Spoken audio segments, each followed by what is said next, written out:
Hello friends and welcome back to my channel. Today I have another book review for you, and this one I'm actually really excited about.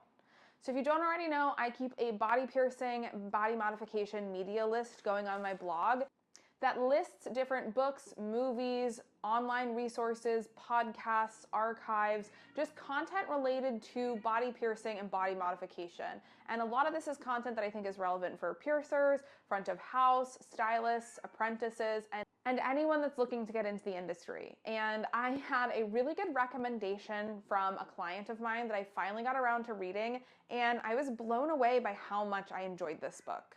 Today we're talking about The Butchering Art by Lindsay Fitzharris.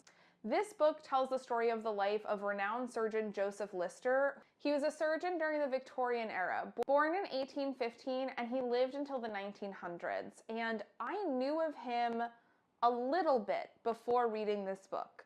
He is often considered the father of modern surgery, and it was his research into bacteria, germs, infection, and inflammation in wounds that revolutionized the world of surgery. Now, I'd heard of his name before. Like I said, I was lightly aware of him as the person who really solidified a lot of germ theory and antiseptic theory when it comes to surgery and medicine. But I hadn't really understood much about him, nor, if I'm being honest, had I understood exactly what the state of medicine was like in the 1800s and even into the early 1900s. And this book was such an incredible eye-opener. The author combines excerpts from his letters and his journals and his writing with an incredibly detailed and well historically researched narrative that tells the story of his birth, his life, his initial interest in medical school, and the way that infections hounded him as a surgeon, how he would do successful surgeries only to have patients die days and weeks later from infections that seemingly no one at the time could explain or understand, and the way that that loss of life plagued him to the point that he spent his whole life hunting down and researching how infections happened and how we could prevent them. It was Lister's work that ultimately led to the discovery of the use of antiseptics and topical cleansers to be incorporated into surgery to prevent the growth of bacteria and infection in wounds. And this book does such an incredible job of telling this story. It is very factual and cites, again, a lot of letters and journals from the time, but it is woven into this narrative with the author's own recreation of what it was like to go to the hospital to get surgery done in the 1800s and early 1900s. And it was a grisly and dangerous time to receive this work. I mean, they spare no detail in hammering home the point that hospitals were inherently a very dangerous and very dirty place. As a professional now in 2024, reading these depictions of how folks handled surgery, these graphic explanations of people barehanded operating on each other in crowded, packed rooms, oftentimes covered in the blood and bodily fluids of the last patient they just worked on. Oh, it absolutely gave me the chills.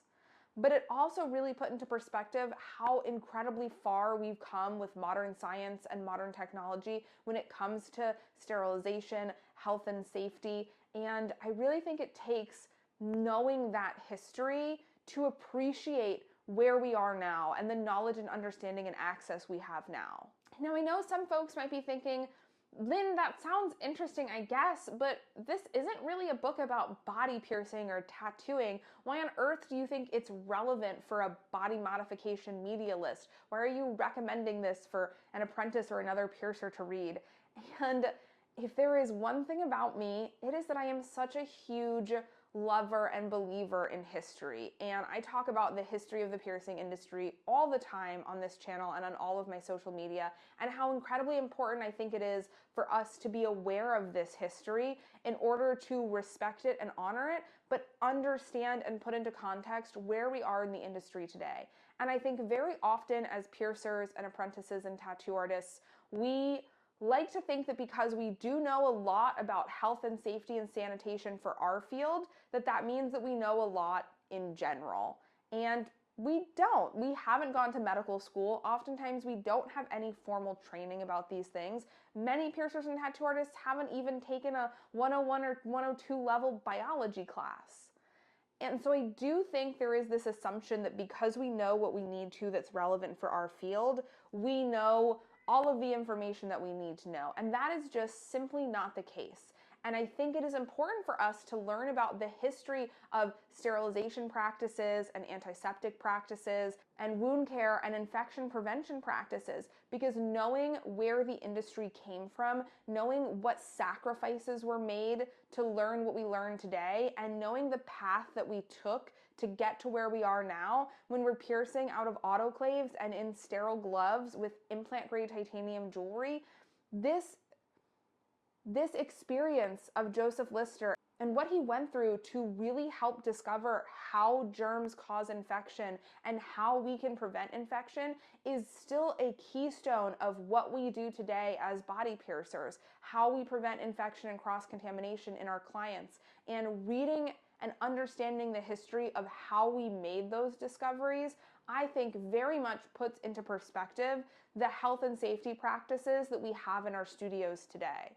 And I'm telling you, if you know even just a little bit about cross-contamination and bloodborne pathogens, it will be such an eye-opener to read this book and think about what the state of science and medicine was like only about 100 years ago, and how far we've come in that time, and how much more knowledge and access we have now than ever before.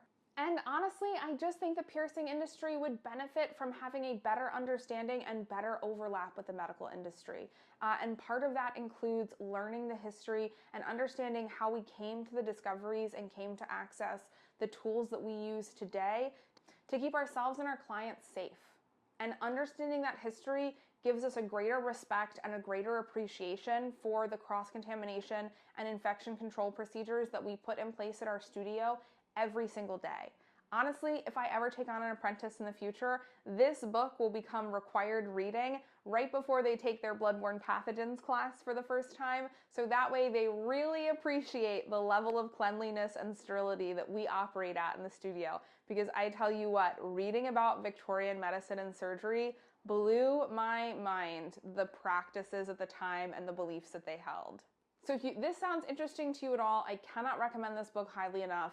It is a multi-award winning book, and I think it deserves every single accolade it got. It is not only an incredibly interesting topic, but this book is very informative. It's insanely well written. The pacing is perfect. And the way the author outlines the facts and the history is done so in a way that is completely engaging and keeps me interested in turning the page and reading more about Joseph Lister's story. I've already uploaded this book to my body piercing and body modification media list, which I'll link down in the comments section below. And I also have links for places to purchase it. And if you're looking for other interesting books or relevant books to learn more about the piercing and body modification industry, give that list a read. I've got lots of good things linked on there. Thanks so much for hanging out and chatting. If you have any recommendations for books that you think I should read and that belong on this list, let me know in the comments for sure. I am always looking for more things to read, and I can't wait to sit down and chat with y'all again soon. Bye.